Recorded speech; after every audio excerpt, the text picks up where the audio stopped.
kian ramai seiring bertambahnya jaringan hotel di wilayah ini. Salah satunya kehadiran Hotel Harper Perintis opening 26 Agustus 2016 yang lalu.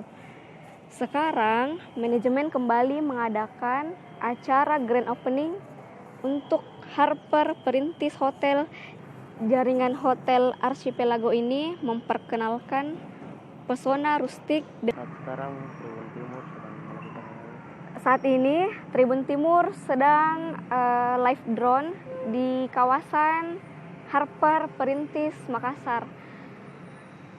Terlihat papan ucapan selamat membanjiri di perbankan, rumah makan. Sekadar informasi, di awal openingnya, Hotel Harper mengoperasikan 158 kamar dengan beberapa jenis kamar, mulai dari superior, deluxe, junior suite, dan deluxe suite.